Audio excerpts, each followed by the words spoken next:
नमस्कार।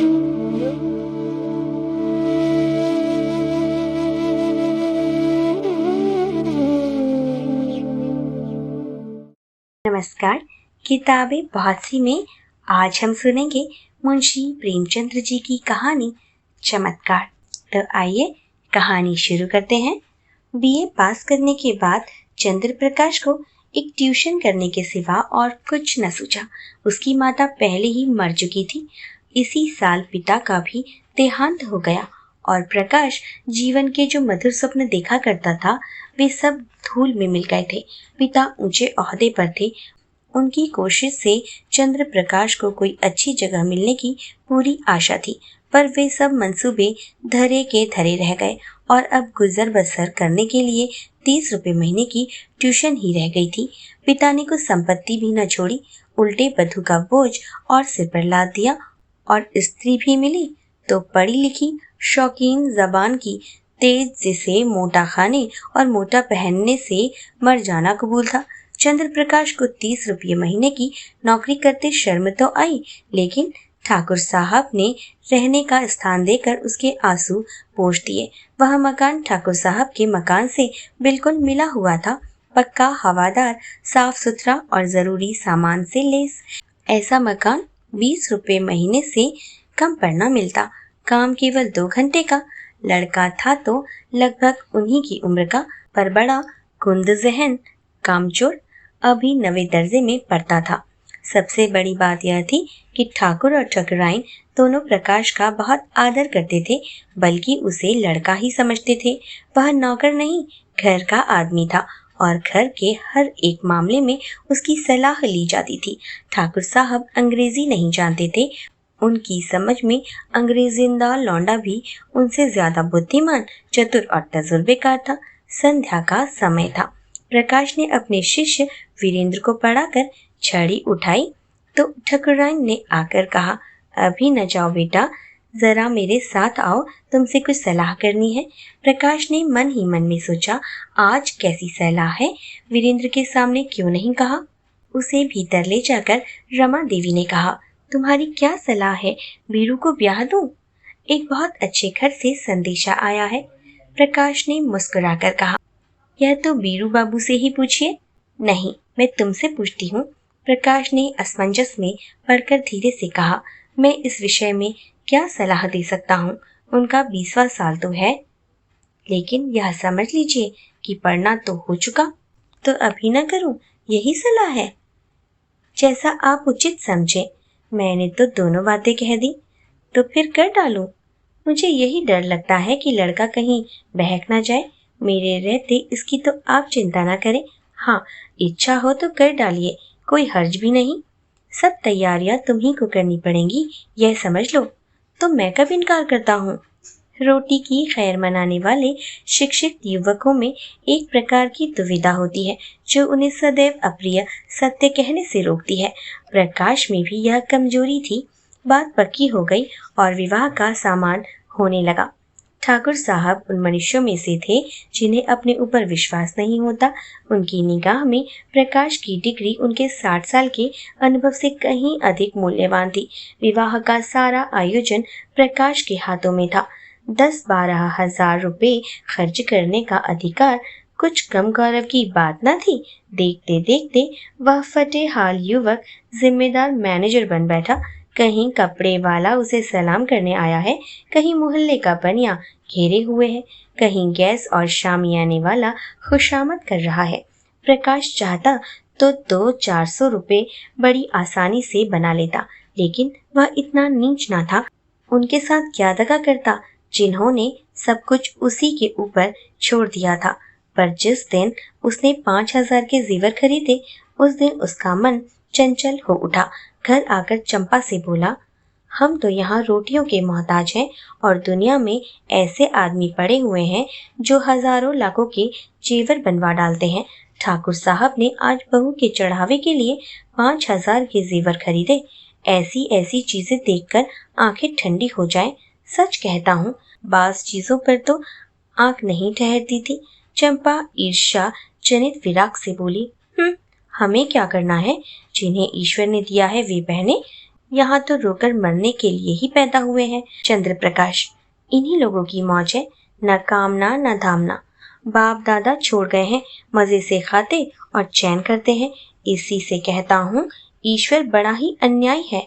चंपा, अपना अपना पुरुषार्थ है, ईश्वर का क्या दोष। तुम्हारे बाप दादा छोड़ गए होते तो तुम भी मौज करते। यहाँ तो रोटियां चलना भी मुश्किल है, गहने कपड़े को कौन रोए। और न जिंदगी में कोई ऐसी आशा ही है, कोई गत की साड़ी भी नहीं रही कि किसी भले आदमी के घर जाऊं तो पहन लूं। मैं तो इसी सोच में हूँ कि ठकुराइन के यहाँ ब्याह में कैसे जाऊंगी। सोचती हूँ बीमार पड़ जाती तो जान बचती। यह कहते कहते चंपा की आंखें भर आईं। प्रकाश ने तसल्ली दी, साड़ी तुम्हारे लिए लाऊंगा। अब क्या इतना भी ना कर सकूंगा?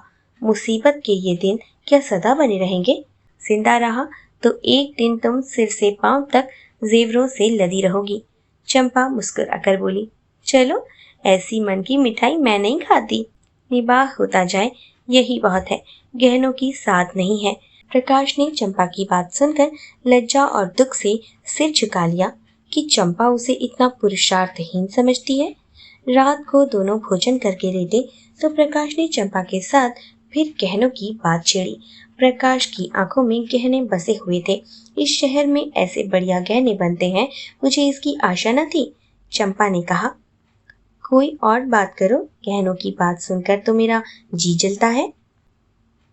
वैसी चीजें तुम पहनो तो रानी मालूम होने लगो, गहनों से क्या सुंदरता बढ़ जाती है। मैंने तो ऐसी बहुत सी औरतें देखी हैं जो गहने पहनकर भी भद्दी दिखने लगती हैं।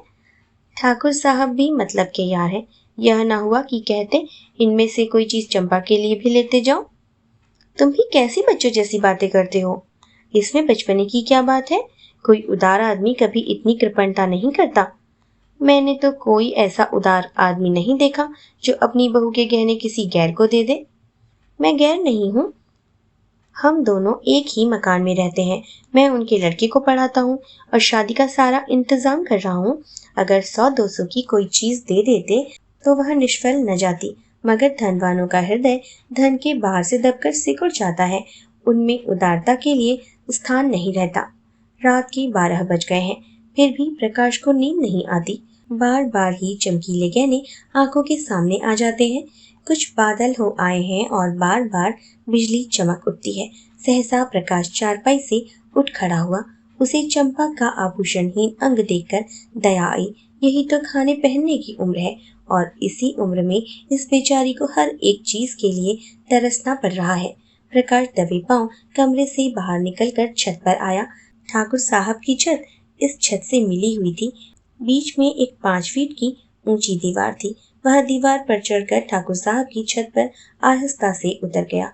घर में बिल्कुल सन्नाटा था। उसने सोचा, पहले जीने से उतरकर ठाकुर साहब के कमरे में चलूं।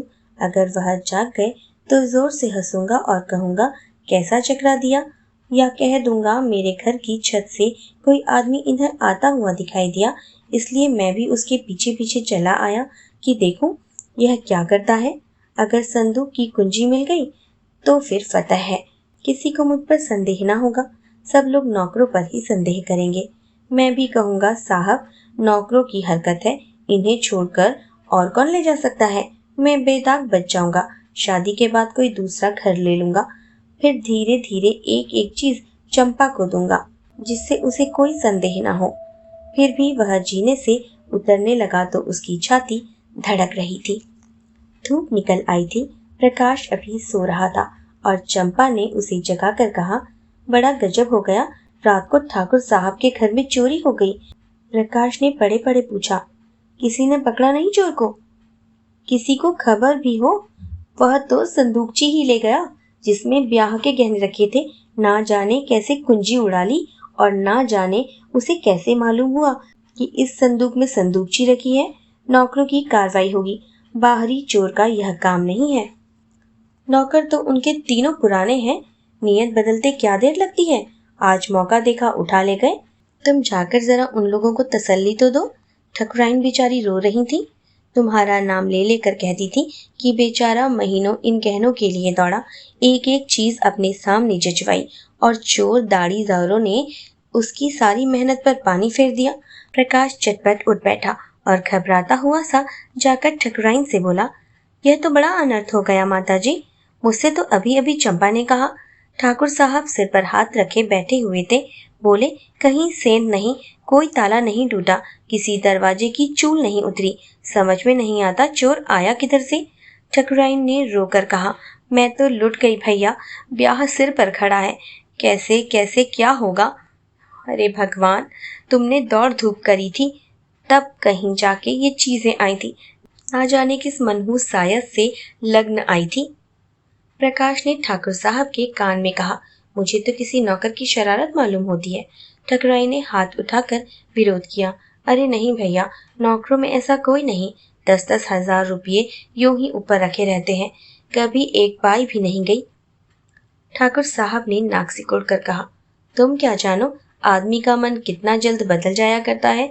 जिसने अब तक चोरी नहीं की वह कभी चोरी न करेगा, यह कौन कह सकता है। मैं पुलिस में रिपोर्ट करूंगा और एक एक नौकर की तलाशी करवाऊंगा, कहीं माल उड़ा दिया होगा। जब पुलिस के जूते पड़ेंगे तो आप ही कबूलेंगे। प्रकाश ने पुलिस का घर में आना खतरनाक समझा, कहीं उन्हीं के घर में तलाशी ले तो अनर्थ ही हो जाए। बोले, पुलिस में रिपोर्ट करना और तहकीकात कराना व्यर्थ है, पुलिस माल तो बरामद न कर सकेगी, हाँ नौकरों को मारपीट भले ही लेगी, कुछ नजर भी उसे चाहिए, नहीं तो कोई दूसरा ही स्वांग खड़ा कर देगी। मेरी तो बस एक यही सलाह है कि एक एक नौकर को एकांत में बुलाकर पूछा जाए। ठाकुर साहब ने मुंह बनाकर कहा, तुम भी क्या बच्चों की सी बातें करते हो प्रकाश बाबू, भला चोरी करने वाला अपने आप को बोलेगा, तुम मारपीट भी तो नहीं करते। हाँ, पुलिस में रिपोर्ट करना मुझे तो फिजूल मालूम होता है, माल बरामद होने से रहा, उल्टे महीनों की परेशानी हो जाएगी। प्रकाश, लेकिन कुछ ना कुछ तो करना ही पड़ेगा। ठाकुर, कोई लाभ नहीं, हाँ अगर कोई खुफिया पुलिस हो तो चुपके चुपके पता लगाए तो अलबत्ता माल निकल आए, लेकिन यहाँ ऐसी पुलिस कहाँ, तकदीर ठोक कर बैठे रहो और क्या। प्रकाश, आप बैठे रहिए, लेकिन मैं बैठने वाला नहीं, मैं इन्हीं नौकरों के सामने चोर का नाम निकलवाऊंगा। नौकरों पर मुझे पूरा विश्वास है, किसी का नाम निकल भी आए तो मुझे बराबर संदेह ही रहेगा। ऐसा लगता है कि यह किसी बाहर के आदमी का ही काम है, चाहे जिधर से आया हो, पर चोर आया बाहर से, तुम्हारे कोठे से भी तो आ सकता है। ठाकुर, हाँ जरा अपने कोठे पर तो देखो, शायद कुछ निशान मिले, कल दरवाजा तो खुला नहीं रह गया था। प्रकाश का दिल धड़कने लगा। बोला, मैं तो 10 बजे द्वार बंद कर लेता हूँ। हाँ, कोई पहले से मौका पाकर कोठे पर चला गया हो और वहां छिपा बैठा रहा हो तो दूसरी बात है। तीनों आदमी छत पर गए तो बीच की मुंडेर पर किसी के पांव की रगड़ के निशान दिखाई दिए। जहां पर प्रकाश का पांव पड़ा था वहां का चूना लग जाने के कारण छत पर पांव के निशान पड़ गए थे। प्रकाश की छत पर जाकर मुंडेर के दूसरी तरफ देखा तो वैसे ही निशान वहां भी दिखाई दिए। ठाकुर साहब सिर झुकाए खड़े थे, संकोच के मारे कुछ कह न सकते थे। प्रकाश ने उनके मन की बात खोल दी, इससे तो स्पष्ट होता है कि चोर मेरे ही घर में आया है, अब तो कोई संदेह ही नहीं रहा।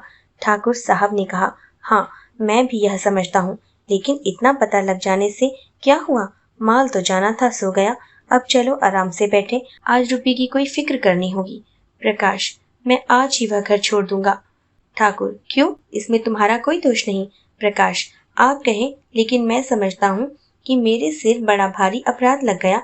मेरा दरवाजा 9-10 बजे तक खुला रहता है, चोर ने रास्ता देख लिया, संभव है 2-4 दिन में फिर आ घुसे। घर में अकेली एक औरत सारे घर की निगरानी नहीं कर सकती, इधर वह तो रसोई में बैठी है, उधर कोई आदमी चुपके से ऊपर चढ़ जाए तो जरा भी आहट नहीं मिल सकती। मैं घूम घूम कर कभी 9 बजे आया, कभी 10 बजे, और शादी के दिनों में तो देर होती ही रहेगी।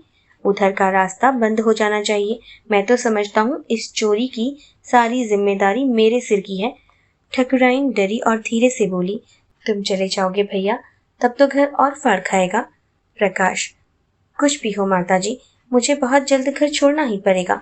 मेरी गफलत से चोरी हुई, उसका मुझे प्रायश्चित करना ही पड़ेगा। कहानी यहीं पर समाप्त होती है। आपको कहानी कैसी लगी? कृपया कमेंट सेक्शन में मुझे ज़रूर बताएं। अगली कहानी में जल्दी ही आपसे मिलूंगी। तब तक के लिए मुझे विदा दीजिए। धन्यवाद।